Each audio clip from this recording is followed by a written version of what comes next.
Everyone, welcome to our channel. চলে এসেছি আরও একটি নতুন রেসিপি নিয়ে। আর আজকের রেসিপি হলো পটেটো চিজি বল।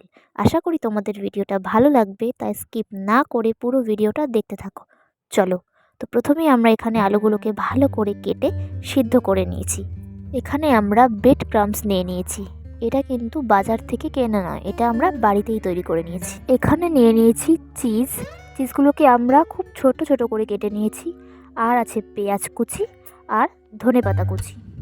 এখানেও আমরা চিজ নিয়ে নিয়েছি, আর এই চিজগুলোকে একটু বড় বড় করে কেটে নিয়েছি। দেখো, সেদ্ধ করে রাখা আলুটাকে আমরা ভালো করে মেখে নিয়েছি। এবার এর মধ্যে দেব পেঁয়াজ কুচি, ধনেপাতা কুচি, কুচিয়ে রাখা চিজগুলো,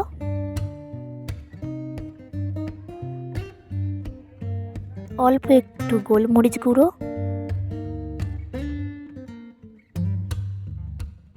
অল্প একটু জিরের গুঁড়ো,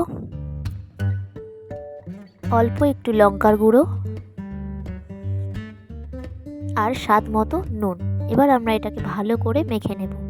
তোমরা লঙ্কার গুঁড়োর জায়গায় কাঁচা লঙ্কা কুচিও ব্যবহার করতে পারো। এবার আমরা আলুগুলোকে গোল গোল করে পাকিয়ে তার মধ্যে যে চিজগুলোকে ছোট করে কেটে রেখেছিলাম তার একটা বা দুটো টুকরো দিয়ে ভালো করে বলের আকারে করে নেব। তোমরা দেখো আমি কিভাবে করছি ভালো করে।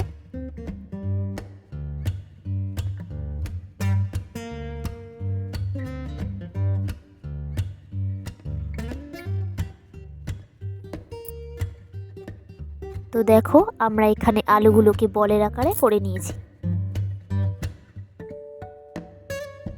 এখানে আমরা দুটো ডিম ফাটিয়ে নিয়েছি।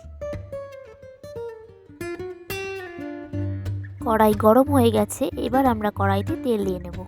এবার আমরা আলু দিয়ে যে বলগুলো তৈরি করেছিলাম সেগুলো এক একটা করে একবার ডিমের মধ্যে চুবিয়ে এবং আলুর বলের গায়ে ভালোভাবে ব্রেড ক্রাম্বসগুলো লাগিয়ে কড়াইতে ছেড়ে দেব। তোমরা এখানে ব্রেড ক্রাম্বসের জায়গায় বিস্কুটের গুঁড়ো ব্যবহার করতে পারো। দেখো, বলগুলোকে আমরা লাল লাল করে ভেজে নিচ্ছি। ফাইনালি আমাদের পটেটো চিজি বল রেডি। তোমাদের যদি আমার ভিডিওটা ভালো লেগে থাকে অবশ্যই লাইক, কমেন্ট, শেয়ার করো এবং আমার চ্যানেলটিকে সাবস্ক্রাইব করে পাশে থেকো। Thank you.